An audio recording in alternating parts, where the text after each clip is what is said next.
Días a todos y todas. Le damos bienvenida a esta semana de nuestro diplomado. Ya vamos acercándonos casi al final, nuestra novena semana. Estamos justo en la mitad. Agradecer, por supuesto, la disciplina, la disposición, el compromiso. Hoy con un tema muy importante que está directamente relacionado con, digamos, como con esas normas de negociación colectiva para quienes ejercemos la tarea sindical. Entonces, darles la bienvenida. El día de hoy nos va a acompañar el profe Diógenes Orjuela en esta sesión. Y bueno, darles la bienvenida. Profe Vicente, muy buenos días.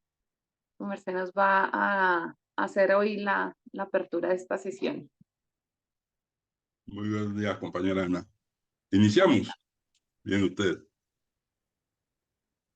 Tiene usted la ¿Listo? palabra. Ok. Sí, señor.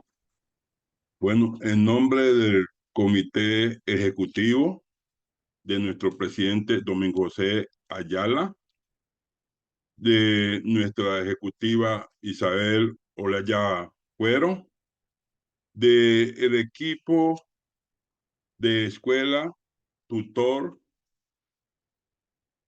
y de nuestras coordinadoras, la compañera Luzaida y la compañera Ana María, un cordial saludo a todas y todas y quiero aprovechar este saludo para darle nuestras condolencias a nuestra compañera Ana María Cepeda, quien perdió el ser más querido que tenemos, que es la madre, doña Carmen Cepeda Ortiz, falleció y nosotros los creyentes que creemos en materia y espíritu, le pedimos a Dios la reciba en su santo reino y para usted, compañera Ana María Cepeda y toda su familia, hacemos llegar nuestras sentidas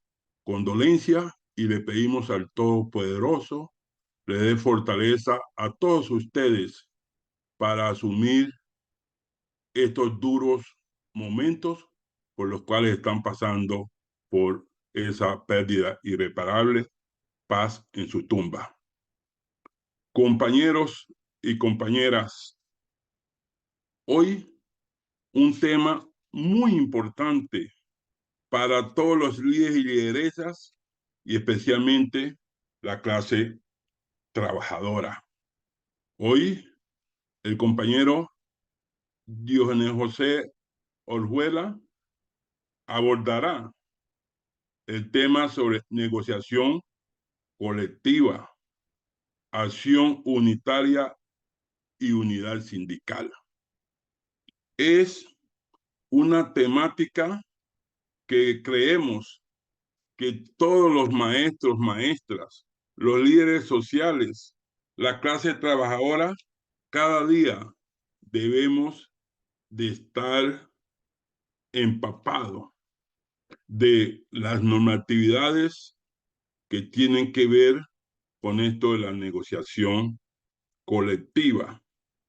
Los que estamos como delegados, como miembros de las subdirectivas, de las juntas departamentales de nuestras 34 filiales, de los compañeros que hacen parte de la CUT departamental y nacional, de los compañeros ejecutivos y todos aquellos líderes, es necesario conocer las normatividades, las tácticas y la estrategia en los procesos de negociación.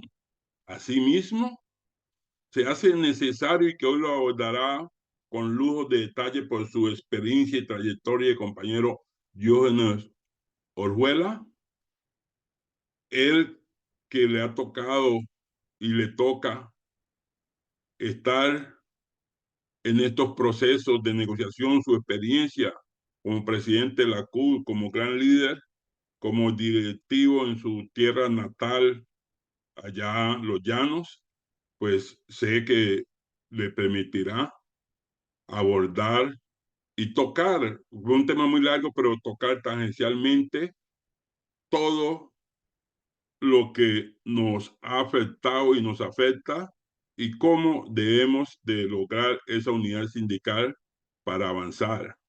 Compañeras y compañeros, nosotros no podemos desconocer los nefastos que han sido los gobiernos de extrema derecha que nos han golpeado con aspectos, por ejemplo, nosotros los educadores, el Acto Legislativo 01 del 2001, que producto de ello nace la nefasta Ley 715 y también el mal llamado Estatuto Docente 1278, donde hemos perdido muchas reivindicaciones.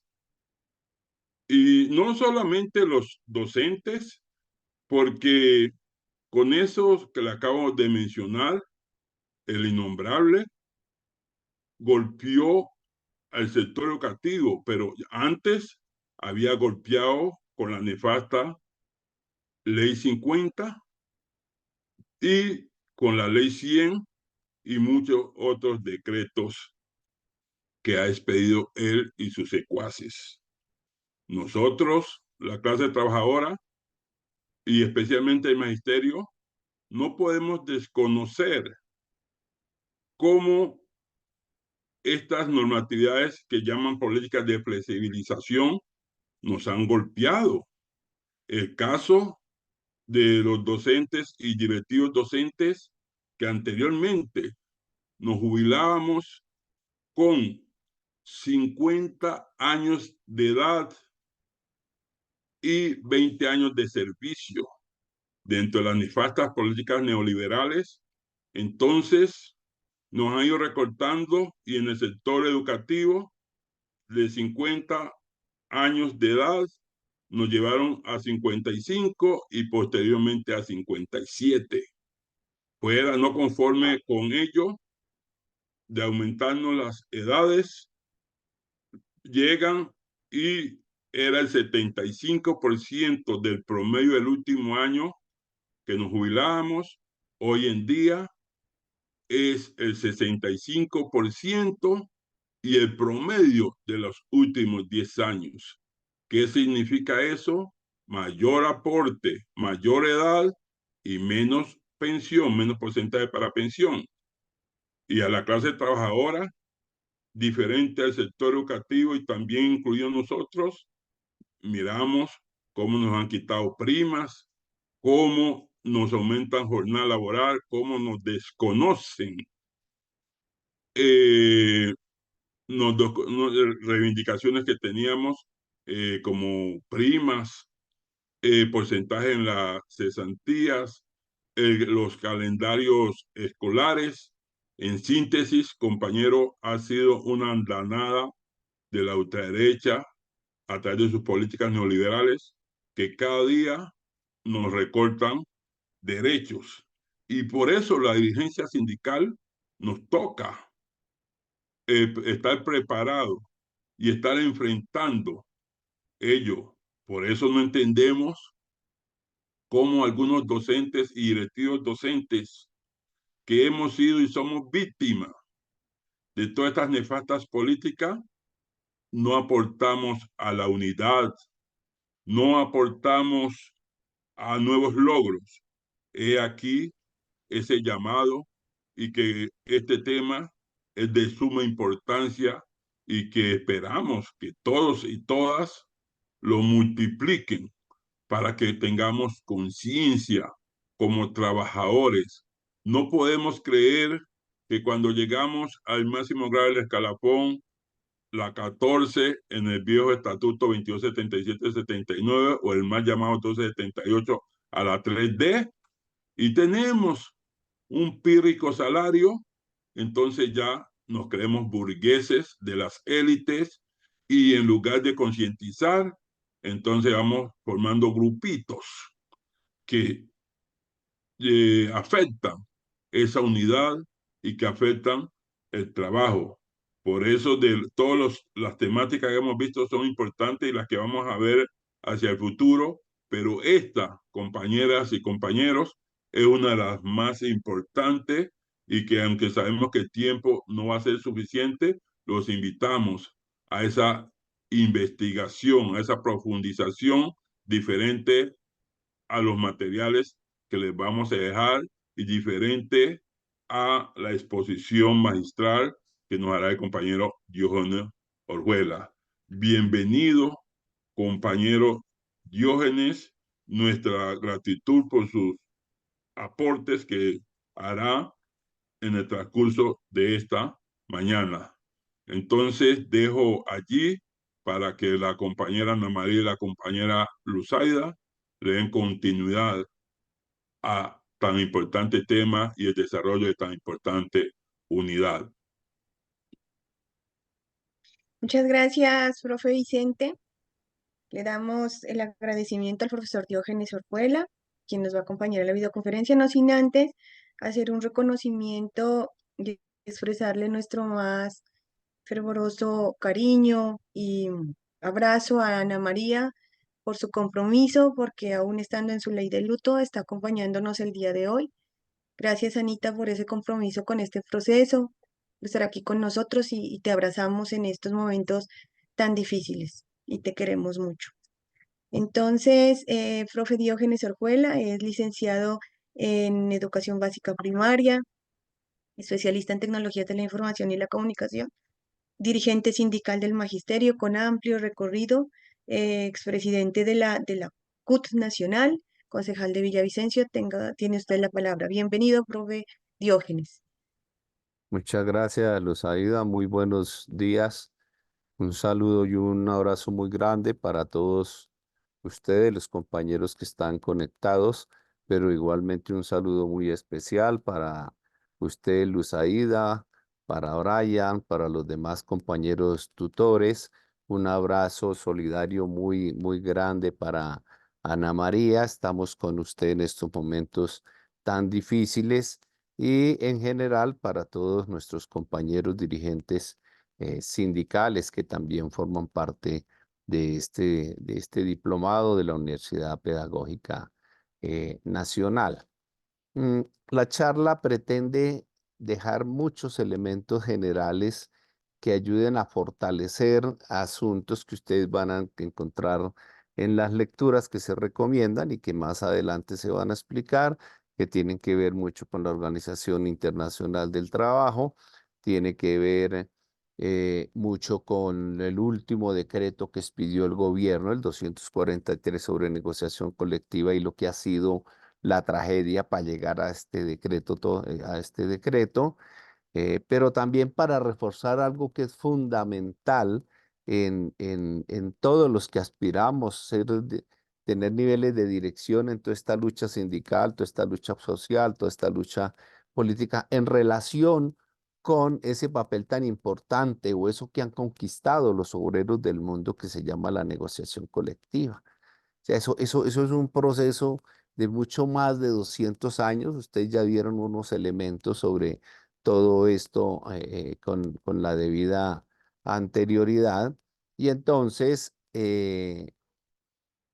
ustedes van a poder encontrar, y diría en algún orden, cómo es que eh, primero se generan las huelgas, luego se generan los sindicatos. Luego los sindicatos logran el ejercicio de la negociación colectiva. Luego, en medio de sus batallas, se avanza en lograr la protección de todos estos ejercicios a través de la Organización Internacional de Trabajo, a través de las legislaciones nacionales. Pero todo esto ha sido una lucha política de los obreros, de los hombres y las mujeres trabajadoras de todo del mundo. Es evidente que este tema de la lucha de la clase obrera da un salto muy grande a partir de la revolución industrial. Entonces ustedes saben que estamos hablando de hace mucho más de 200 años, que se inicia, ustedes saben, en Inglaterra, se extiende por Europa. Las luchas que dan los obreros en Inglaterra se extienden por Europa, se extienden a los Estados Unidos. y tiene un ejercicio muy sencillo, diríamos, para arrancar desde una secuencia muy sencilla, pues es que rápidamente los obreros se dan cuenta de lo que está sucediendo con su trabajo, ¿sí? Que evidentemente tiene que ver también con los intereses de los dueños de los medios de producción, que son quienes han, en un salto que fue revolucionario en la historia de la humanidad, que fue la revolución industrial, porque salimos de las formas atrasadas de producción que era el artesanado, en el cual hubo también asomos y hubo organizaciones sindicales, pero lo que dispara indiscutiblemente todo este ejercicio es el surgimiento de la clase obrera como consecuencia de la revolución, de la transformación de la producción y de la transformación de las materias primas de la mano a la máquina y hacer producción en cadena, producción en serie, en el que se necesitaban enormes cantidades de obreros en las factorías, en todas en las factorías surgidas primero por toda Inglaterra y luego que se fueron extendiendo por el mundo para la transformación de las materias primas. Los trabajadores inmediatamente o después de largos procesos se dan cuenta de un ejercicio muy sencillo y es que entre más lo explotaban a él, pues más ganancia estaban obteniendo los dueños de los medios de producción y los dueños de producción tenían claro que su tasa de ganancia iba a ser muchísimo más grande en la medida que ellos lograran explotar muchísimo más a los trabajadores. Y esta es una historia que ha sido refrescada hace pocos días con la conmemoración del 1 de mayo. Así es que empiezan a estallar las primeras huelgas en el mundo. Pero rápidamente también los trabajadores se dan cuenta que para que la huelga sea exitosa tiene que haber una organización, tiene que haber algo organizado, ¿sí? Y es cuando deciden crear las trade union, las trade uniones, ¿sí? En la lengua, en inglés no existe la palabra sindicato. Ellos crearon las uniones, las trade unions, y de ahí surgen lo que son los sindicatos en el mundo.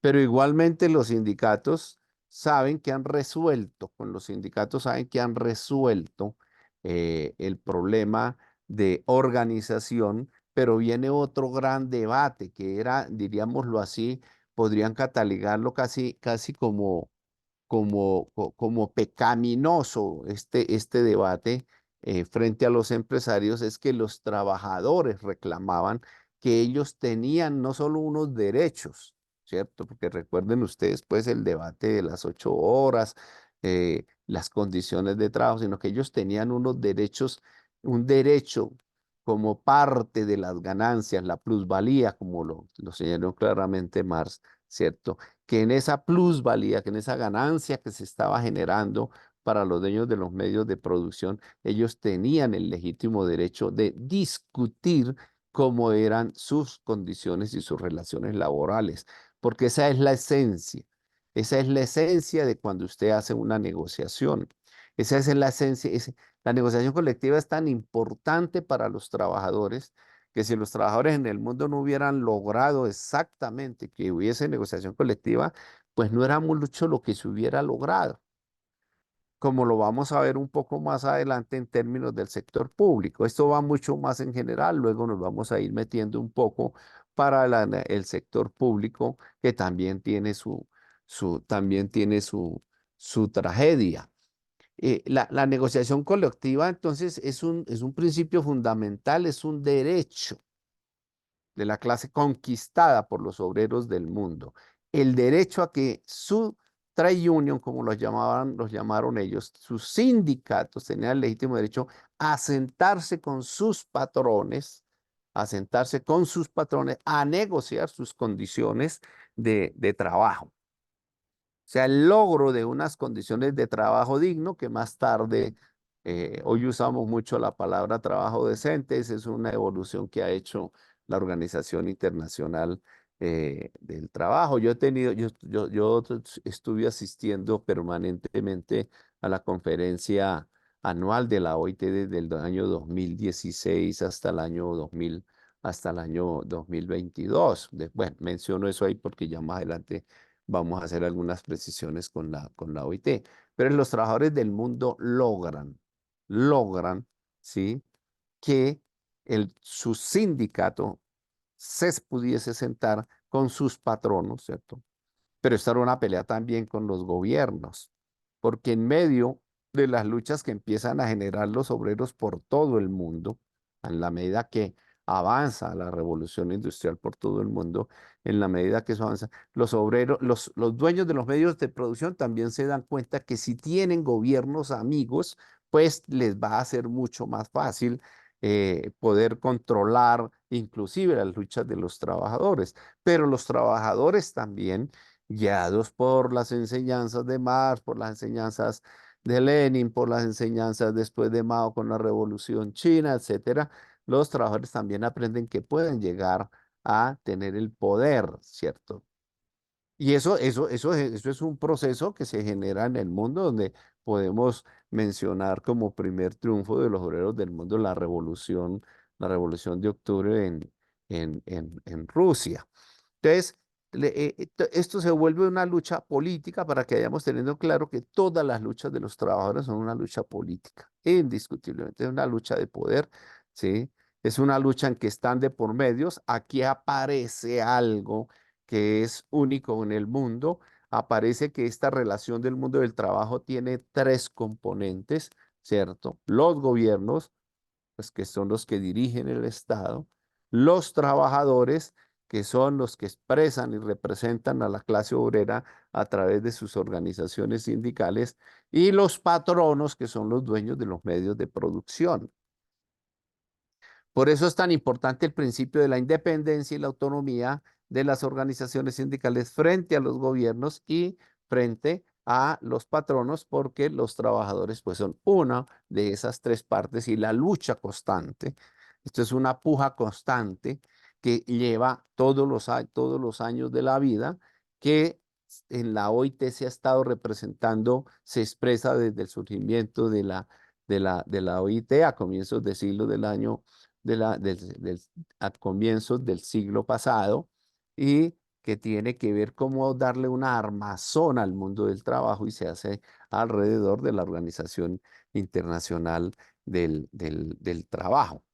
Entonces, la OIT, esto llega a un punto, los conflictos en el mundo entre los trabajadores, los empleadores, ¿cierto? Y los gobiernos que en algunos momentos o en sectores están con los trabajadores, en sectores contrarios absolutamente a los intereses de los trabajadores. Toda esta lucha llega al seno de la Organización Internacional del Trabajo. La importancia de la Organización del Trabajo es que es el único órgano tripartito que existe hoy en el mundo. A la OIT concurren todos los gobiernos del mundo, concurren todos los trabajadores del mundo y concurren todos los empleadores del mundo a través de sus distintas formas de representación, que si nos queda tiempo en algún momento voy a explicar también, o de una vez voy a explicar cómo están representados todos estos estamentos en el seno de la Organización Internacional del Trabajo. La OIT, forma parte hoy de la Organización de las Naciones Unidas, es el único organismo tripartito que ya lo he mencionado, y es por la importancia que esto tiene que ver, obviamente, en todos los países del mundo y en todo el mundo del trabajo a nivel planetario. La Organización Internacional del Trabajo está conformada por 28 miembros. Su consejo de administración está conformado por 28 miembros. 14 son de los gobiernos, 7 son de los empleadores y 7 son de las organizaciones de los trabajadores del mundo. Como ustedes pueden ver, yo de una vez despacho aquí algo porque pues en mi vida sindical he visto muchísimos de compañeros que se paran en una asamblea y dicen, y es que vamos a ir a la organización, vamos a llevar nuestro caso a la Organización Internacional del Trabajo para que castiguen ese patrono, castiguen ese gobierno en el que estamos y por esto y esto y esto. No, eso no es tan cierto. Ya ustedes han visto que la mayoría lo tienen los gobiernos, un cuarto, la mitad la tienen los gobiernos, un cuarto la tienen los empleadores y un cuarto la tienen los trabajadores. Los trabajadores están representados preferencialmente a través de la Confederación Sindical Internacional, CSI, yo formé parte durante algunos años de su Consejo Ejecutivo Mundial, pero también los empleadores tienen su organización mundial de empleadores, ¿cierto? E igual, pues los gobiernos actúan como el sector de de los gobiernos allí. ¿Cómo es que cómo funciona y cómo se desenvuelve el movimiento sindical allí? Aquí vienen todos los ejercicios de unidad. Si el movimiento sindical no tuviera una unidad internacional también, sin embargo, si está fraccionada, la Confederación Sindical Internacional es la mayor del mundo, pero también ha existido cuando hubo los dos grandes bloques, entre el bloque socialista y el bloque occidental, el movimiento sindical estaba partido prácticamente en dos partes, la Federación Sindical Mundial de altísima influencia por el bloque soviético y estaba la Unión Internacional de Organizaciones Sindicales Libres, que era liderada por los sindicatos de Occidente y principalmente controlada por los Estados Unidos. Esa hegemonía que de aquí ya hemos hablado quizá en algunas de estas clases que asume Estados Unidos después del derrumbe de la Unión Soviética a partir de los 90, hace que el movimiento sindical se una muchísimo, muchísimo más para la lucha contra el neoliberalismo. Por eso hoy diríamos el poder que tiene la Confederación Sindical Internacional como la máxima expresión, pero sigue existiendo, indiscutiblemente sigue existiendo la Federación Sindical Mundial. Allí lo que se hace, lo que hacemos los sindicatos en las conferencias de la OIT, la conferencia se reúne cada año, es buscar sectores de empleadores democráticos que los hay y sectores de gobiernos democráticos que los hay y con ellos tener algunos bloques para poder defender a los trabajadores del mundo de los sectores conservadores que hay en la representación de los gobiernos y de los sectores conservadores que hay en la representación de los empleadores. Así es que se logra para proteger mucho más el derecho de asociación, el derecho de sindicalización, el derecho de negociación colectiva. La OIT, después de larguísimos debates, produce 4 convenios que son muy importantes, eso sí, para que los tengamos en cuenta en toda nuestra vida sindical. El convenio 87 y el convenio 98, que son los que dicen claramente que los trabajadores del mundo, óigase bien, compañeras y compañeros, los trabajadores del mundo, independientemente de su forma de vinculación, tienen el derecho de tener sindicatos y tienen el derecho de negociar. Esos 2 convenios han sido ratificados por Colombia y aunque ustedes no lo crean, hay países del mundo que no los han ratificado, no los han ratificado todo el mundo. Esos 2 convenios forman parte del bloque de constitucionalidad del país porque fueron ratificados no hace mucho, pero sí hace un poquito más de 30 años que fueron ratificados. Nombré ya 2, ¿no? El 87 y el 98 es el que le da el derecho a los trabajadores, ¿sí?, a sindicalizarse, pero también les da el derecho a negociar.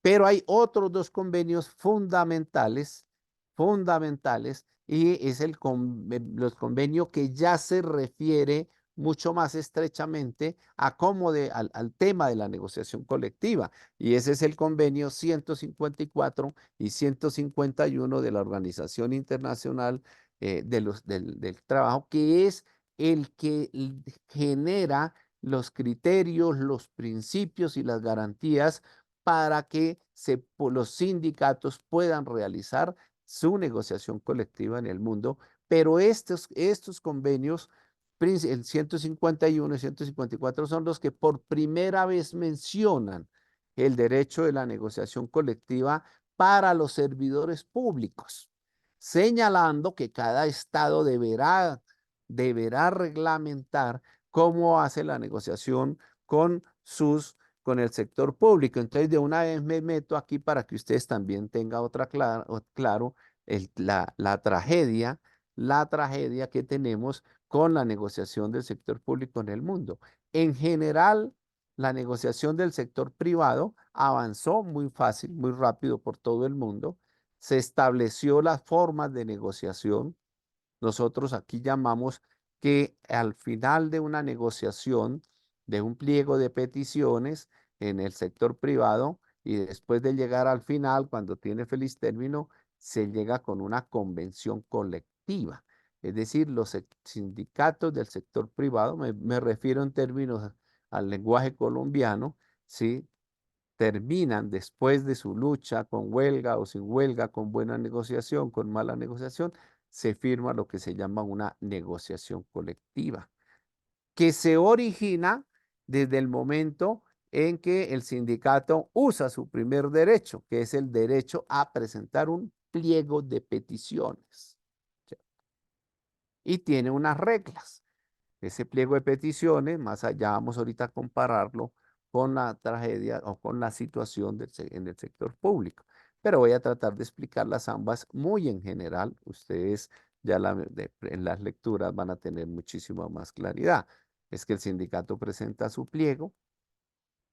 En 5 días ese patrón debe claramente señalar que ha recibido el pliego, debe decir cuándo se hace la primera, pero eso lo debe responder dentro de los 5 días siguientes, cuándo se van a sentar a hacer la instalación de la mesa, y empieza esa negociación, se definen unas condiciones para la negociación, ese tiene un proceso de 20 días, que es la primera etapa de arreglo directo, pero terminados esos 20 días, pueden hacer una prórroga por otros 20 días, y si no hay acuerdo, el sindicato tiene que resolver en la asamblea si hace huelga o va a un tribunal que resuelva las contradicciones por las cuales no se pudo firmar la convención colectiva. Pero supongamos que se firma la convención colectiva y normalmente aquí hay un asunto que es vital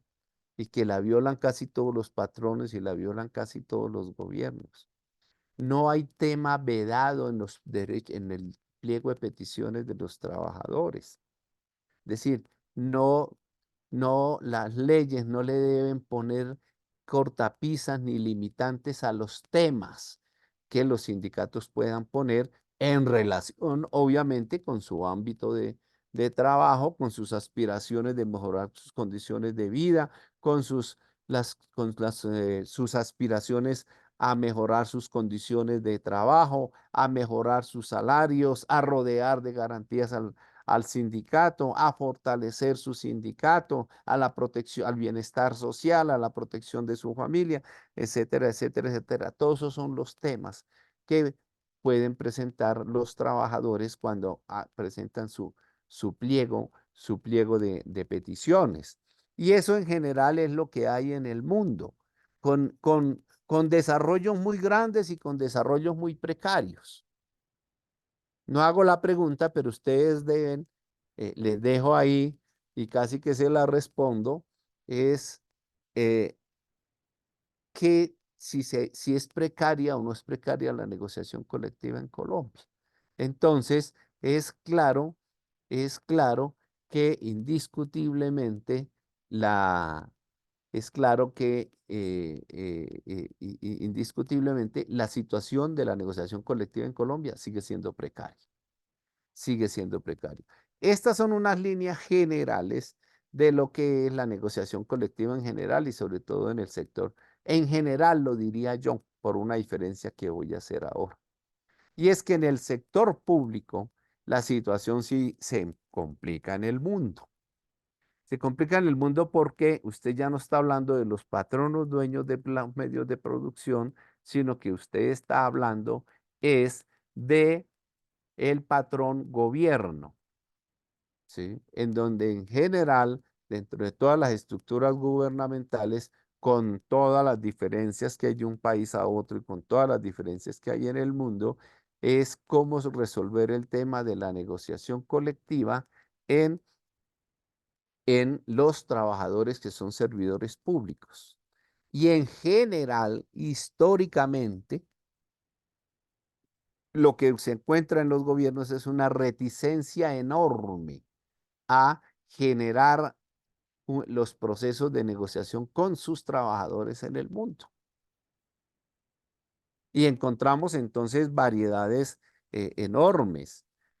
Encontramos unos países donde es muy desarrollada la negociación colectiva en el sector público, al punto que al final de la negociación en el sector público en esos países, también los trabajadores, los servidores públicos, con sus sindicatos firman convención colectiva. Es decir, podemos hablar de eso en Europa para dar algún ejemplo, en el que los servidores públicos de los gobiernos europeos en general, al final, después presentan su pliego, desarrollan la negociación y si hay unos acuerdos, firman una convención colectiva. Pero encontramos otros países, y los hay a bastantes en el mundo, en donde los trabajadores del Estado no tienen derecho ni a tener sindicato, ni a negociación, ni a tener negociación, eh, eh, eh, ni a tener negociación pública, sino que eh, depende de sus luchas, depende de sus luchas. Esta situación en Colombia, esta situación en Colombia, diríamos que hasta la entrada de este siglo era supremamente atrasada. Es decir, los trabajadores del Estado ejercíamos el derecho de tener sindicatos, pero la negociación estaba prácticamente vedada, como en gran parte todavía lo está, y ya voy a explicar por qué. Y vuelvo y repito, es una resistencia en general de toda clase de gobiernos de no negociar con sus trabajadores del Estado, a pesar que en muchas partes del mundo son los que más logran generar el proceso de sindicalización, de tener afiliados, ¿cierto? Un ejemplo muy patético que vivimos, eh, lo conocimos mucho cuando estaba en la Confederación Sindical de las Américas, fue la situación, por ejemplo, que se nos presentó en Ecuador y se nos presentó con Correa, lamentablemente. Correa declaró que los funcionarios del Estado, como eran funcionarios de confianza del gobierno, no tenían derecho ni a tener sindicatos ni a hacer negociación. Ese fue un conflicto permanente que tuvo Correa con todos sus servidores del Estado, porque en la práctica negaba la negociación colectiva de los servidores del Estado. Pero así igualmente, y usted encuentra cantidad de estados en donde los trabajadores no tienen estos derechos. El de Colombia, ¿cómo se desarrollaba? Y en eso sí que tenemos experiencia aquí con FECODE. Hasta cuando empezamos a dar, hasta cuando se ratifican aquí en Colombia el convenio 154 y 51 en el 97, más o menos, que es ratificado por el Congreso, etcétera, etcétera, empezamos a hacer la discusión a fondo de cómo resolver, de cómo resolver el problema de que se pudiera negociar. ¿Saben ustedes hasta estas fechas cómo era la cosa en el sector público? Los trabajadores del Estado en Colombia podían presentar, lo único que podían presentar eran solicitudes respetuosas a, al gobierno, o sí, a los distintos niveles de gobierno, solicitudes respetuosas.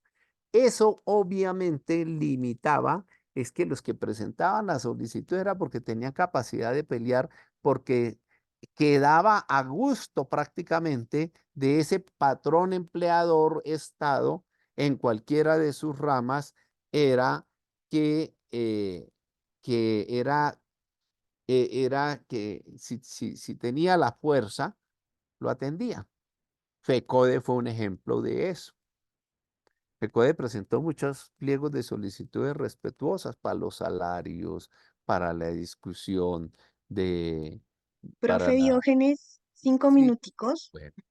Y entonces, FECODE, los logros de FECODE fueron todos dentro de ese modelo tan atrasado, absolutamente. En eso empezamos una pelea muy dura en la OIT que conllevó hasta que obligamos a los gobiernos colombianos a pelear, arrancó con Uribe. Entonces, logramos que la OIT le exigiera a Uribe que expidiera un decreto que reglamentara la negociación colectiva en donde pudiera haber que los trabajadores presentaran sus pliegos de peticiones, sus solicitudes, sus pliegos y pudieran hacer una negociación. Se hizo un acuerdo en el Ministerio del Trabajo con las centrales, ¿sí?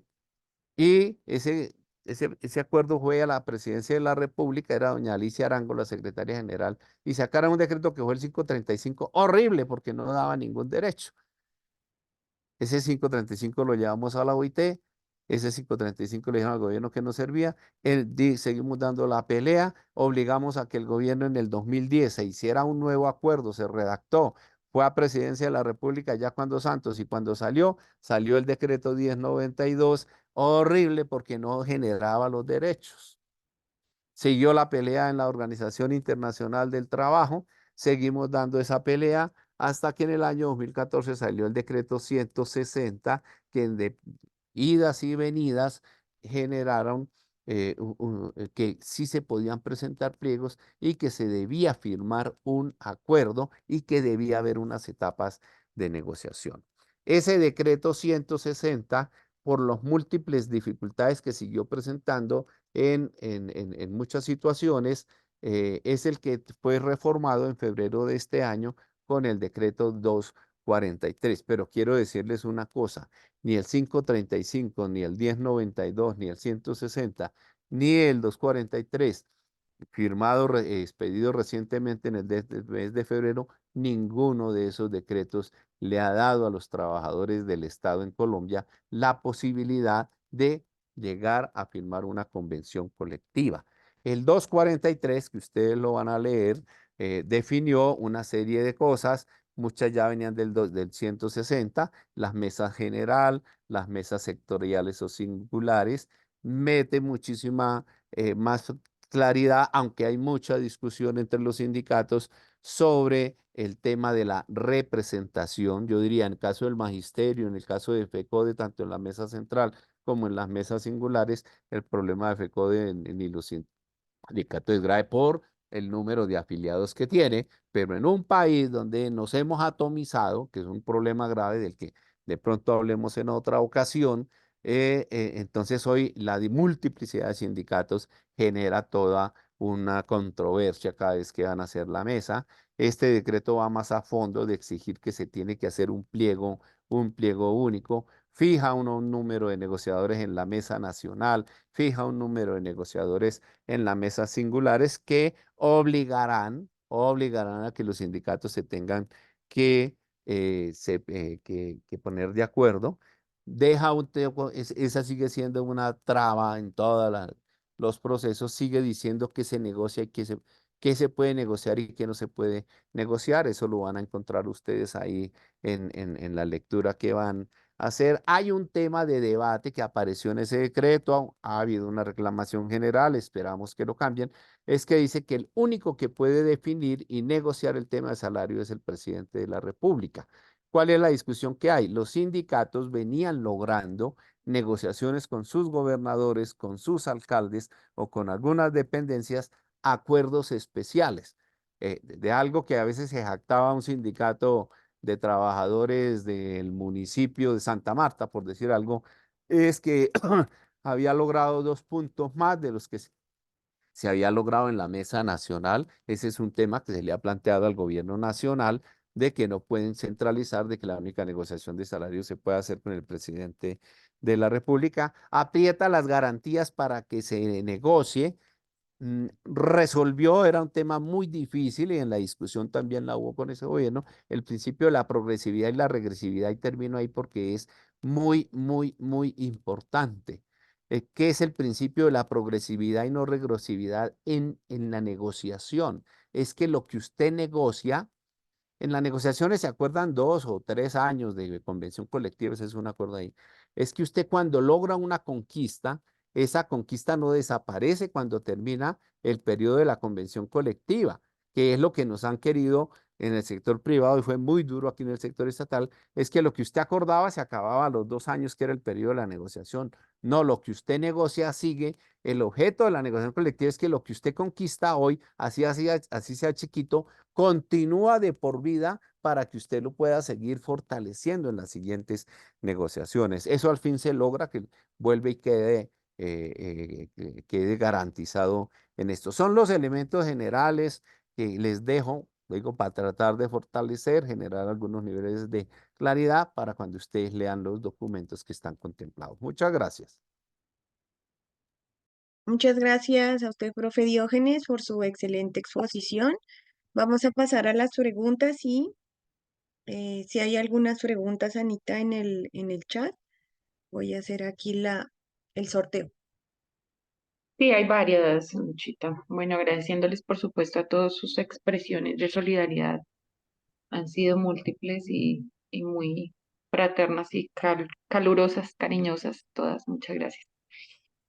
Bueno, desde muy temprano empezaron las preguntas, profe Diógenes, pregunta la profe Liliana Contreras. Ahora con este decreto se debe tener un único pliego en el orden singular, máximo 10 negociadores, máximo 2 asesores permanentes. Quienes no tengan el mínimo de afiliados ni cumplan los requisitos de comparecencia quedan por fuera de la negociación. ¿Qué piensa usted de que la administración...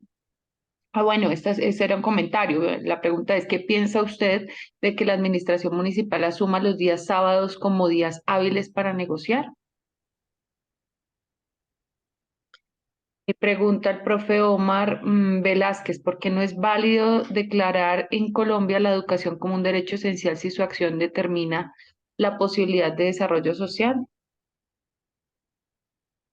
Compañero Jorge Mario Pardo López.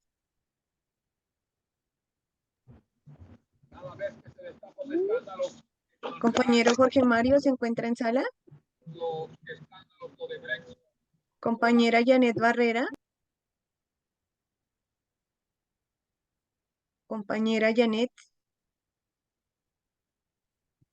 Compañero Oscar. Arturo Montenegro. Voy a leerlos, Anita, a ver si están. Si no, para Ujú. mirar si hay otras manitas levantadas. Lizeth Bautista González se encuentra. Yuber Alexis Hurtado. Ok, tendríamos posibilidad para 5 manitas levantadas. Ujú. Eh, la profe Liliana Contreras pregunta, ¿durante los 20 días de negociación se deben dar el permiso sindical a los negociadores o solo los días de negociación y preparación?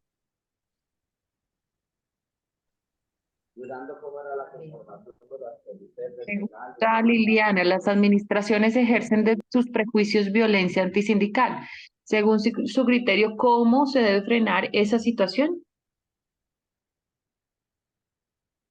Chita, Eunice está... Compañera Unice, sí. Tiene la manito levantada y nadie más. Sí, claro. Un minutico, mi profe. Dale. Una preguntita.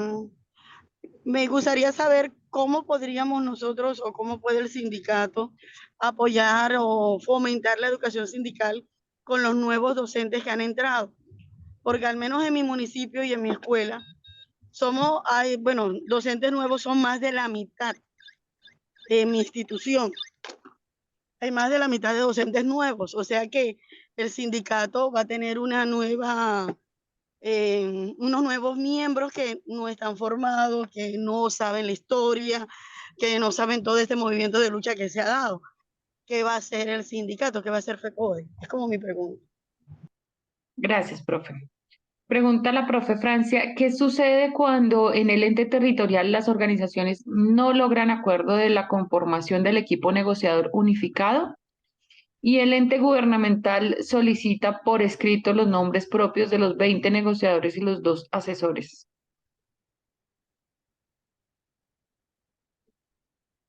Profe Fernando Pinilla.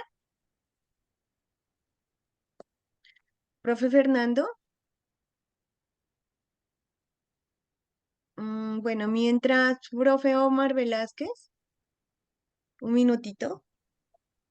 Buenos días, qué pena, estaba desactivado el micrófono. Ah, Buenos ok, días. bueno.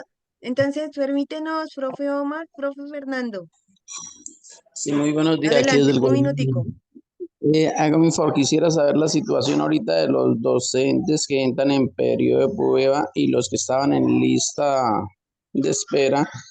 En el caso de que hay docentes que estarían en espera y se encuentran en instituciones rurales, pero han ubicado personal nuevo ya en la parte política de ellos y siguen diciendo que están en espera, pero hay docentes, por ejemplo, en el caso de una docente preescolar, está en el río esperando su turno, pero ubicaron otra docente, entonces, ¿qué se puede Mis colaborar profes, a ella?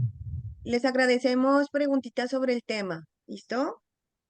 Profe Omar. Sí, muy buenos días para todos. ¿Me escuchan? Sí, señor, Sí. adelante. Agradecer a Diógenes, un verdadero conocedor de todo este devenir sindical y de la negociación de los trabajadores y especialmente de los trabajadores de la salud en Colombia. A mí me gustaría, Diógenes, hombre, que profundizaras un poco, así fuera en términos muy generales, respecto de la vigencia de las negociaciones, de los tratados colectivos que existan a nivel internacional y de pronto de alguna bibliografía que nos actualice respecto de la acción de la Organización Internacional del Trabajo en Colombia y en América Latina. Muchas gracias. Gracias, Gracias, profe. Omar. Pregunta Liliana, bueno, según el 243 no es posible negociar salarios en el orden territorial ni singular. ¿Podría explicar los ámbitos de aplicación del nuevo decreto? Pregunta Oscar Montenegro, ¿qué se puede hacer para que la OIT no tenga tantos representantes de los gobiernos en el Consejo de Administración, 50%, sino que sea por partes iguales, gobierno una tercera parte, trabajadores una tercera parte y empleadores una tercera parte?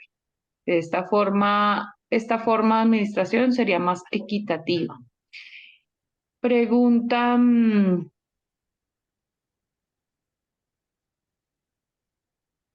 agradeceríamos recomendaciones puntuales para la negociación a la luz del nuevo decreto, profe Diógenes.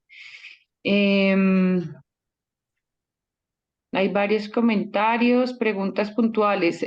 ¿Por qué en la actualidad los entes territoriales no otorgan las comisiones sindicales? ¿Qué se puede hacer para recuperar las comisiones y para los representantes sindicales? Finalizamos la participación con vos con el profe Joanny Pérez. Profe Joanny, Sí, buenos días. un minutico. Gracias. Profe Diógenes, felicitarlo. Gracias por sus aportes. De verdad que agradecemos todas sus luchas que ha logrado por la agremiación. Mi pregunta o mi aporte es, así como la Secretaría de Educación hacen una introducción, hacen un curso de inducción a los nuevos docentes que están en carrera, yo creo que FECODE, pues con sus directivas, debería sacar no sé, una resolución o un comunicado donde sus sindicatos filiales hagan lo mismo con sus docentes que entraron a la agremiación, porque es que en este momento ellos se sienten solos y aún quedan con las manos como cruzadas y no saben a dónde dirigirse, a dónde cogerse, y si uno les comenta algo, pues ellos todavía tienen la duda. Yo creo y creo que es conveniente que nuestros dirigentes de FECODE y más don Diógenes, que sabe muy bien el tema, que se haga una introducción a nivel nacional sobre los nuevos docentes, de qué implica la agremiación y qué implica la lucha sindical del magisterio colombiano. Yo creo que más de un docente nuevo le agradecería a FECODE y a los sindicatos filiales estos aportes 10 para que ellos segunditos, mi profe. para que ellos se enteren muy bien de qué nos enfrentamos y qué estamos luchando nosotros. De la profe y FECODE les agradezco mucho. Gracias. Gracias, Gracias. profe. Pregunta Héctor, ¿como producto de la negociación colectiva se creó el decreto 344 del 2021? Sin embargo, dicho decreto no ha tenido verdadera aplicación. ¿Cómo ha exigido FECODE la aplicación del mismo? ¿Qué piensa usted acerca de otorgar las conquistas solamente para los maestros sindicalizados? Las negociaciones quedan acuerdos que después no se cumplen. Ante esto, ¿qué se debe hacer?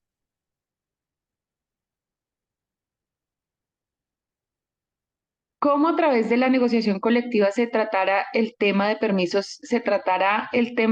sindicales para docentes que hacen parte de equipos nacionales de FECODE o CUT, ya que los entes territoriales los niegan. ¿Cómo se puede exigir la continuidad de las conquistas logradas a través de la negociación, ya que al haber cambio de gobierno, el nuevo gobierno no reconoce las conquistas alcanzadas? Pregunta nuevamente por el decreto 344. Hasta allí las preguntas, profe Diógenes. Yo quisiera hacerle una pregunta en aras de, digamos, como de sí, no, es que, pues sin duda los sindicatos, por supuesto, tenemos una convergencia de fuerzas, digamos, de pilares ideológicos diversos, que por supuesto dejan algunas diferencias ideológicas, ¿no? Y en ello yo quisiera preguntarle sobre el tema de la unidad sindical. ¿Por qué es importante la unidad sindical en el reconocimiento, por supuesto, también de estas diferencias ideológicas y múltiples y diversas que hay en los sindicatos, que van desde la ultraderecha hasta la izquierda extrema? Entonces, hasta la izquierda en general. Entonces, preguntarle por eso. Bueno, creo que son 20 minutos, entonces vamos a tratar como de hacer algunos bloques para poder responder. Y yo de una vez me excuso de las preguntas que me hicieron sobre la educación como derecho esencial y la situación de los docentes en periodo de prueba, pues porque pues no corresponde, no corresponde exactamente al tema, pero podemos de pronto mencionar algo. Eh, en- la negociación colectiva sin fuerza, o sea, sin la fuerza, arrancando por lo que ha señalado Ana María, la negociación colectiva sin la fuerza no va a dar buenos resultados, ¿cierto? La fuerza es el número de afiliados, pero también la fuerza tiene que ver con la posición correcta que deben tener los dirigentes sindicales para la defensa de los derechos de los trabajadores a los cuales representan. Pero aún en un problema como el que hay en Colombia de gran diversidad, si FECODE ese ejemplo de haber logrado centralizar el magisterio en en un solo gremio, y ese ejemplo inclusive a nivel internacional, porque pues en toda mi vida yo duré 10 años de director de Relaciones Internacionales de la CUB y me conozco todo este mundo sindical en el mundo, con sus cosas feas y con sus buenas y sus excelentes, es que el magisterio colombiano es uno de los que más ha logrado integrarse, y aún así, ustedes saben que han surgido cantidad de sindicatos en varios departamentos y situación de paralelismo. De alguna manera es lo que se busca en la ley, obligar a la gente, porque esas cosas se pueden hacer, es que independientemente de que tengan distinta posición ideológica, distinto concepto, distinto de todo lo que usted quiera, tienen que unirse en lo que piden. Es mirar que si hay 20 sindicatos en el municipio de Cali, los 20 tienen que sentarse a mirar qué es lo que tienen que reivindicar y solucionar a través de la negociación para los trabajadores de Cali. Esto es romper con una cosa. Voy a decir algo que a muchos les va a parecer feo. Dentro de tantos sindicatos que han aparecido, hay muchos en algunas partes hay muchos por protegerse, porque hay un patrón que trata de golpear, y los trabajadores y los trabajadores tratan de protegerse, ¿cierto? Pero debía ser todo lo contrario, debían de estar era todos en un solo sindicato para poderse proteger mejor. Pero esto no se entiende también cuando hay vicios en el manejo de la democracia, por ejemplo. Nosotros hemos entrado en una etapa muy complicada en el país, es que cada disgusto en un sindicato genera que nazca un sindicato, y eso no puede ser. La democracia es saber manejar las contradicciones adentro, discutirlas, debatirlas, resolverlas. Y si no se resuelven, dando todas las garantías para los debates. En eso igualmente, la unidad, pero este se ha vuelto un problema muy grave. Hay varias preguntas de los permisos sindicales. Qué lío tan jodido el que tenemos con ese. Ni en los anteriores, que entendíamos por qué, en este tampoco se ha podido resolver suficientemente el tema de los permisos sindicales. Yo diría que eso solo se va a resolver en el momento que se exprese desde el gobierno central una posición fuerte de que los permisos sindicales son un derecho, no son una atribución de que si le da o no le da la gana, perdónenme la expresión, otorgar el permiso. El permiso es los permisos sindicales son un derecho de los sindicatos, por eso los titulares de los permisos sindicales son los sindicatos. El titular no es el compañero que tiene el permiso. Digo esto a propósito porque también hay compañeros que no hacen el buen uso del permiso sindical. No es la generalidad.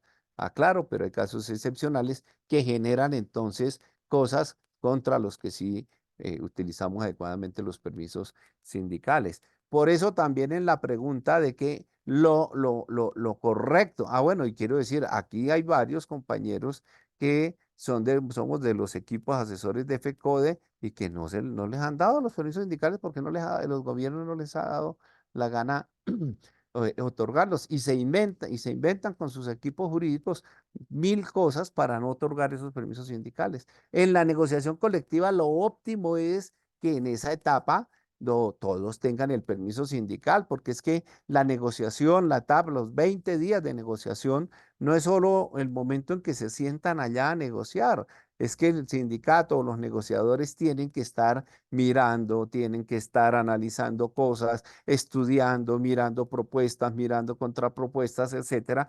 Por lo tanto, la lógica es que ese permiso sindical para los negociadores debe ser para todo el proceso de negociación, y todas las garantías para que los trabajadores puedan movilizar a las negociaciones, un sitio cómodo de negociación, y digo, todas las garantías deben de ser otorgados por cualquier patrón estatal, en este caso, sea llámese alcalde, llámese gobernador, llámese ministro, llámese director de las tantas divisiones o las empresas del Estado, etcétera, etcétera.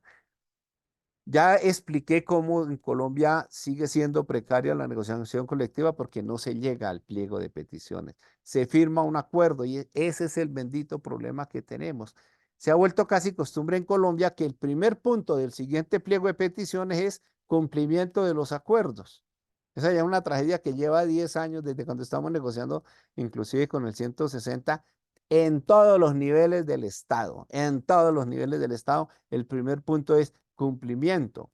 Tanto que hay mesa de seguimiento entre los sindicatos porque hay esa tendencia a incumplir los acuerdos. Y aquí hay un grave problema, es que si en la convención colectiva de una empresa privada la violan, usted tiene muchas formas legales de demandar a esa persona que está violentando o no cumpliendo la negociación colectiva. Se me olvidó decir una cosa que es muy importante. Por eso sigue siendo una lucha del sector estatal lograr llegar a convención colectiva. La convención colectiva tiene rango de ley. Yo casi que exagerando, es lo único en Colombia, es lo único que se vuelve ley sin que sea expedida por el Congreso. Por eso usted en las convenciones colectivas de los sindicatos se encuentran cosas que se llaman, por ejemplo, primas o logros extralegales. O sea, en una convención colectiva se pueden negociar cosas por el que estén más allá de la ley. Por ejemplo, usted puede encontrar convenciones colectivas del sector privado, donde las vacaciones no son de 15 días como dice el Código Sustantivo del Trabajo, sino de 20 días porque se pactaron y como se pactaron son ley. En cambio, los acuerdos no. Los acuerdos no, entonces a usted le violan un aspecto de la convención colectiva, y si se trata de un derecho fundamental que quedó metido en la negociación, un juez puede obligar al patrón a que lo cumpla, o con un juez laboral o el Ministerio del Trabajo puede sancionar a una empresa porque está violando la Constitución. Aquí aprietan un poco, esa es una bondad del 243, aprietan un poco a esa manía que tienen los empresarios, algunos gobernantes de no cumplir los acuerdos. Y en eso también es importante, pues yo ya había explicado, hicieron la pregunta, el principio de la progresividad y no regresividad. No, lo que se acuerda no se acaba, que era lo que se pretendía, lo que se acuerda no se acaba y su siguiente pliego es fortaleciendo eso que usted ya tiene acordado. Por ejemplo, vamos a suponer que usted logró un acuerdo donde diga que el municipio va a financiar 10 becas, me ocurrió ahorita, para los compañeros maestros para que hagan posgrados. Eso no se acaba a los 2 años cuando se hace la nueva negociación. En la nueva negociación usted ya no diga 10 becas, usted pide 20. ¿Sí? Es, lo que uno consigue siempre es para ir incrementándolo y salvo que por cosas, hay veces que hay vainas que entran en desuso, pero eso ya es muy distinto. En lo de salario, ya expliqué, es un debate que se le ha planteado a este decreto, las centrales lo tienen puesto, se está discutiendo, es que los gobiernos seccionales sí puedan negociar, sí puedan negociar en sus salarios, sí puedan hacer sus negociaciones económicas sin necesidad de que tengan que ser las mismas que se pacten en la mesa central, que es lo que ha quedado de que el único que tiene la potestad para negociar salarios es el presidente de la República. No estaba en ninguno de los decretos anteriores y esas observaciones se han hecho. Tal y como quedó el decreto, es indiscutiblemente tal y como quedó el decreto, indiscutiblemente los sindicatos tienen que ponerse de acuerdo y hacer pliego único. Ese es un esfuerzo que tienen, si no pueden hacer el esfuerzo de ser uno solo, tienen que hacer el esfuerzo por lo menos de presentar un solo pliego. Si no acuerdan eso, pues el decreto actualmente es muy claro, entonces negocia el sindicato mayoritario y los demás se tienen que someter a esa negociación. Y yo diría tampoco es para que el sindicato mayoritario se niegue a hacer un acuerdo para el pliego único para él negociar solo. Esa ya es una consideración política que deben hacer los sindicatos de que es mejor un pliego que aglutine a todo mundo y ponerse de acuerdo en organizar esa mesa. Los temas que no tengan acuerdo pues quedan como disensos, pero pues quedan ahí. Realmente se vuelve muy complicado. En las convenciones, en la negociación del sector privado, cuando no hay acuerdo, ya dije que hay dos posibilidades. El sindicato declara la huelga. ¿Qué se necesita para declarar la huelga? Tener la fuerza. Si usted no tiene fuerza, ni piense en hacer huelga, y ese es un problema que tenemos. Lo mejor que podría haber en el país es que cada vez que no haya un acuerdo, se declarara la huelga para obligar al patrón a hacer el acuerdo. Entonces tienen que recurrir al Tribunal de Arbitramiento, que es una cosa bien compleja que hay en este país, pero que ni siquiera la dejaron porque también era una exigencia de las centrales obreras de que hubiese un centro mediador cuando no hubiera acuerdo. Esa sigue siendo una falencia en la normatividad que hay en este momento en el país. Nadie puede, las fechas de negociación las definen entre el patrón negociador y los negociadores. El alcalde, por decir algo, o el ministro de vivienda o lo que sea, no es que puede llegar a la mesa y digo, yo solo voy a negociar los domingos. No, para no darle permiso sindical a los compañeros. No, la agenda, el cronograma de negociación debe ser pactada. Claro, él puede decir que no quiere sino los sábados, pero el sindicato también puede dar dar la pelea, eh, dar la pelea para que también ellos tengan sus garantías en los días de negociación y todo esto. Se,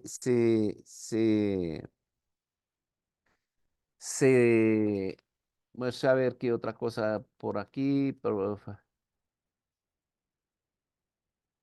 Profundizar la vigencia la vigencia de la negociación, la vigencia de los acuerdos es por lo que se acuerde. Normalmente en el Estado se está negociando acuerdos a 2 años, ¿cierto? A 2 años. El plazo para entregar los pliegos en el 160 era hasta el último día de febrero. Este creo que lo extendió hasta el último día hasta los primeros 3 meses del año. Creo que esa es como otra novedad que hay. Bueno, yo espero haber resuelto la mayoría de las inquietudes que negaron y dentro de más o menos el tiempo nos estamos, en que nos estamos moviendo. Por allá preguntaron algo de la educación como un servicio esencial. Eso tiene de bueno y tiene de malo. Si lo hacen para golpearnos en la huelga, pues ese sí es un problema supremamente serio porque casi siempre que se pretenda ubicar la educación como no la educación, cualquier servicio como esencial, uno de los elementos que queda atravesado es es la huelga, aunque no es absoluto, lo termino con esto, no es absoluto que cuando un servicio es esencial no se pueda hacer huelga. Hay partes del servicio esencial que no se pueden interrumpir y pongo el ejemplo de los hospitales. Sí puede, la salud es esencial y sí puede haber paro en la salud. Lo que usted no puede parar es las urgencias, por decir alguna cosa. Usted sí puede hacer paro en el acueducto, que es un servicio esencial. Lo que usted no puede dejar sin agua es las escuelas, los colegios o el hospital, por decir alguna cosa. Pero lo mejor es que no, ese término en un país como este, que puede ser utilizado perversamente, es mejor que no. Muchas gracias. Profe Diógenes, nos queda un minutito allí para que usted pueda hacer una pregunta interesante allí en el grupo, en el chat. Si pueden los sindicatos solicitar a los no afiliados aportes por beneficiarse de la lucha. Y en la misma línea, pues, ¿por qué no es aplicable el decreto 2264 del 2013 sobre descuento de cuota sindical a los no afiliados en el magisterio? Yo creo que esa es una pelea que estamos dando. Esa es una pelea que estamos dando por algo que es muy importante. Yo les cuento así muy rápidamente. En la mayor parte del mundo la tasa de afiliación en Europa es del 30%, pero la tasa de cubiertos por el acuerdo colectivo es del 80%. Es decir, que hay una masa de afiliados, hay una masa de no afiliados que sí están cubiertos. Eso se puede establecer, eso tiene que, obviamente aquí se mueve en eso, sobre todo en el sector privado, se mueve mucho el empresariado, que es para evitar que la gente tenga que estar ligada al sindicato o sea beneficiaria de la convención colectiva, pero en el sector estatal, en donde la mayoría de los maestros están afiliados, puede y se puede establecer y tiene que seguir una lucha que vamos a seguir dando de que todos deben, como todos son beneficiarios, todos deben pagar la cuota sindical. Que no quiere estar afiliado al sindicato, eso es otra cosa, pero él se está beneficiando de lo que estamos logrando quienes estamos en las negociaciones. Gracias, profe Diógenes.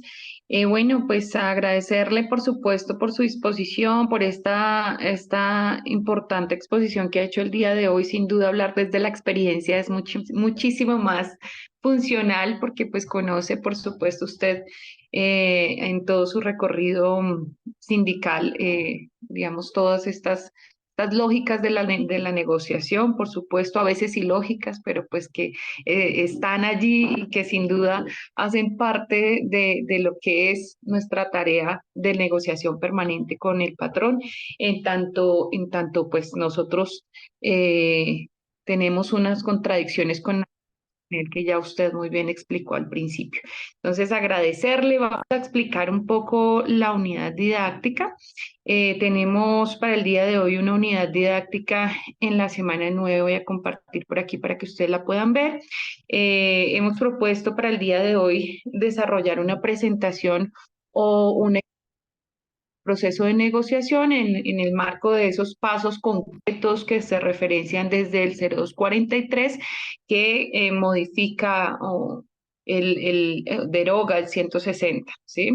Esto pues lo vamos a subir allí a la plataforma como lo hemos hecho con algunas otras tareas. Y en el foro hemos planteado digamos, un ejercicio escritural no tan extenso, un párrafo no superior a 10 líneas que nos permita reflexionar sobre el papel que cumple la negociación colectiva, la responsabilidad del líder en materia en mantener la unidad sindical y el papel de la educación y la formación de los líderes para el desarrollo de sus capacidades de negociación. Son los ejercicios que hemos propuesto para esta semana, esperando por supuesto que podamos hacer ejercicios de reflexión muy importantes respecto de la unidad sindical, por supuesto, no solo lo procedimental en el marco de la negociación colectiva, sino también reflexionar sobre estos elementos que inclusive ustedes mencionaron en el chat sobre el tema del paralelismo sindical y demás. Bueno, es la unidad que tenemos para el día de hoy. Darle la palabra al profe Vicente para que podamos cerrar esta sesión del día de hoy y pasaríamos posteriormente a algunas precisiones operativas del diplomado. Profe Diógenes, una vez más, muchas gracias. Sí, agradecerle al compañero Diógenes por su gran exposición. Como se dice, la experiencia no se improvisa. Creo que todo esto que el compañero Diógenes en su charla en el día de hoy y todos los materiales que ustedes encontrarán nos han de servir para compañeras y compañeros llevarlo a la práctica. De nada sirve la teoría si no se combina con la praxis. En ese orden de idea, vemos que estos convenios de los cuales habló el compañero Diógenes y específicamente el 151 y el 154 lo están plasmados en nuestra Constitución en los artículos 38 y 39. El 38 que plantea que tanto patrones como trabajadores podemos organizarnos en sindicatos. Y a renglón seguido el 39 que dice que el Estado debe dar las garantías para el funcionamiento de las organizaciones sindicales. Situación que nosotros aquí en Colombia nos toca seguir unidos y luchar hasta que lograr que esas garantías para el funcionamiento de los sindicatos se den, porque cuando se niegan los permisos sindicales para los que hacemos parte de los equipos en los sindicatos, llámese a nivel municipal, distrital, departamental o nacional, pues es un obstáculo para que para que los sindicatos funcionen correctamente y como debe ser. Por ejemplo, nosotros en FECODE, al negarle a varios compañeros y compañeras el permiso sindical, es un obstáculo para las tareas de organización, de capacitación, de actualización, de incrementar la capacitación, la formación política y sindical que es necesario en toda sociedad. Entonces, miren cómo nosotros hemos tenido y aún seguimos teniendo esa dificultad, cosa que toca seguir unidos y toca seguir luchando hasta que logremos que sea una realidad ese artículo 39 de que existan verdaderas garantías para el funcionamiento de los sindicatos. Asimismo, ¿cómo logramos superar lo que el compañero Diógenes nos exponía, que aún siguen presentándose dificultades para lograr una verdadera negociación colectiva? Es otra situación que nos toca, compañeros, seguir luchando para lograrlo. Asimismo, ese llamado a que con este decreto 243 del presente año, permite que algunos lo ven como negativo, otros creemos que allí es un llamado a evitar tanta dispersión. Entonces, es también una forma indirecta llamar a que los sindicatos nos fortalezcamos, nos unamos y tengamos sindicatos fuertes, unidos y lograremos avanzar más las reivindicaciones en bien de todos los trabajadores y trabajadoras. Y aquí también, dentro de esta exposición muy importante para todos y todas, creo también, compañeros y compañeras, de que nos lleva a pensar en unirnos, en tener pocos sindicatos, pero que estos pocos sindicatos van a permitir coaccionar más fuerza y lograr mejores reivindicaciones y que no puede seguir sucediendo lo que también de una forma muy bien planteada lo hizo el compañero Diógenes, que las diferencias nos lleve a que creamos un poco de sindicaticos minúsculos. Y entonces esos sindicatos, aunque tienen el derecho, esos compañeros y compañeras, ellos tienen que entender que las diferencias no pueden llevarnos a debilitarnos. Se debilitan ellos y debilitan a las otras organizaciones sindicales. Entonces, es como la tolerancia se hace realidad. Cómo a través del diálogo logramos mejorar la concertación y avanzar. Cómo la educación sindical nos permita mejorar la progresividad, que no sea solamente un discurso, sino que sea una realidad. Y también a entender que la dignificación de la clase trabajadora se logra a través de esa unidad, a través de tener unos sindicatos fuertes, con una dirigencia capacitada, con entendimiento de lo que es la justicia social, y que si es bien cierto que no nos estamos oponiendo ni opondremos a que X o Y funcionarios tengan determinado ingreso mensual en el Estado o en las entidades privadas, tenemos que seguir luchando para que quienes percibimos menos ingresos, sí sean esos ingresos suficientes para una vida digna, para tener derecho a salud, educación, recreación, agua potable, saneamiento básico, a nosotros tener tiempo disponible para compartir en familia y para compartir con la sociedad. Entonces, hoy nos toca hacer ese trabajo no solamente con los educandos y con los colegas, sino con toda la sociedad.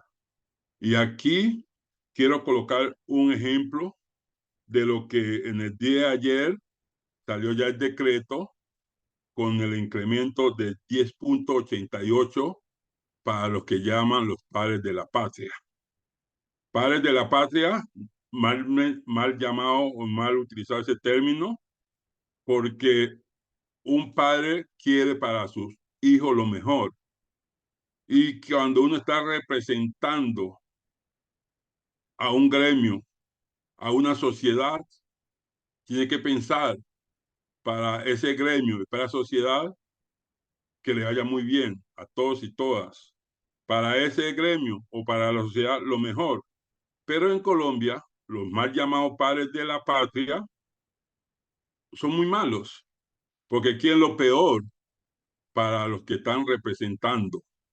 A los que engañan diciéndole que van a ir a buscar transformaciones con justicia social en todos los aspectos de la vida. Entonces, cada día aumentan la brecha de desigualdad. Por ejemplo, ese incremento de 10.88 les eleva el salario a esos llamados padres de la patria, o sea, los representantes de la Cámara y el Senado, a 48.146.000 pesos, con retroactividad a partir del 1 de enero. Entonces, me disculpan el término, que yo soy muy directo, cómo un maestro o una maestra, un directivo docente puede hablar de justicia social en este país cuando el del salario mínimo recibe 1.300.000 pesos. Dividan a 48.146.000, dividido por 1.300.000, para que miremos la brecha, la desigualdad. Y desgraciadamente encontramos dentro de nuestro gremio maestras, maestros y directivos docentes masoquistas que dicen, ah, no, para que ellos son muy poquitos y nosotros somos muchos. Eso está muy bien que ellos ganen 48.146.000 146.000 pesos y yo me gane 2.603.000, o el que se gana 12, que está en la 3D, diga, ah, no, pobrecito los que se ganan 1.300.000, pues yo no me gano 48, pero sí me gano 12. También hay desigualdad. Si ese 1.300.000 pesos sirviera para una vida digna, sirviera o alcanzara para las necesidades básicas de los seres humanos, pues bienvenido sea. Pero yo les pregunto, ¿quién vive dignamente con 1.300.000 pesos? Y si esos mal llamados padres de la patria se quejan de que esos 48.146.000 pesos no les alcanza, y recuerden, hay un senador, y lo digo con mucho respeto, para el Real del Norte de Santander, de allá de Cúcuta, un paisano, el compañero Homero. Cuando fue senador ya no está.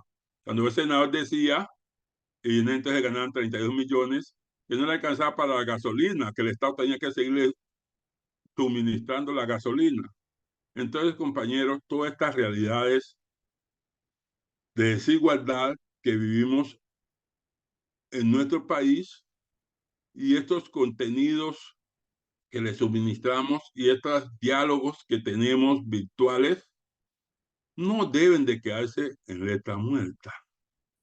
Esto debe servirnos para la reflexión. Todos los aquí conectados y otros no conectados tienen más formación política, social, humanística, con un señor que lo mencionan Polo Polo. Entonces es justo que usted, que tiene 15, 20, 25 años de estudio, de formación, usted que le aporta a la sociedad para valorar la vida, para dignificarla, para consolidar procesos de paz, para sacar a los seres humanos de las tinieblas, la ignorancia. ¿Será que es justo que gane menos que un ignorante como Polo Polo? O como una fanática y discriminadora como la Paloma Valencia o como la María Fernanda Cabal y otra manada de ambilicuyes, como dijo un paisano en Ismina cuando fue concejal, y que hasta el día de hoy no se sabe qué significa ambilicuyes. Entonces, allá hay un poco de ambilicuyes que no saben por qué llegaron allá y que van a hacerle mal a la sociedad. Por eso, es un llamado, compañeros y compañeras, para que nosotros sigamos haciendo el trabajo, y comparto plenamente las preocupaciones de algunos colegas de que toca a los sindicatos municipales, distritales, departamentales y lógicamente a FECODE y la CUT incrementar ese trabajo para los nuevos colegas que se han vinculado, para que ellos valoren la importancia de la unidad y la importancia del sindicalismo, para que conozcan las luchas históricas de la clase trabajadora y especialmente de las luchas, logros y fracasos que hemos tenido como Federación de Trabajadores de la Educación de nuestra querida FECODE y de sus 34 sindicatos filiales. Eso, compañeros, hay que llevarlo a esa realidad, y es aquí la gran responsabilidad de cada uno y de todos nosotros para que cada día disminuya las tinieblas, pero que aumente la luz de la inteligencia, la luz de la sabiduría, la luz de la justicia social, el papel que juega un maestro donde la sociedad, porque la educación es la que es el motor capaz de transformar una sociedad en forma positiva. A mejor educación debe llevar mejor calidad de vida, mejor convivencia, mejor relaciones, mejor remuneraciones y tener una paz con justicia social. Entonces, yo dejo allí y esperamos que la próxima semana nos volvamos a conectar a la misma hora por el mismo canal y que tengan feliz sábado, feliz fin de semana. Chao, chao.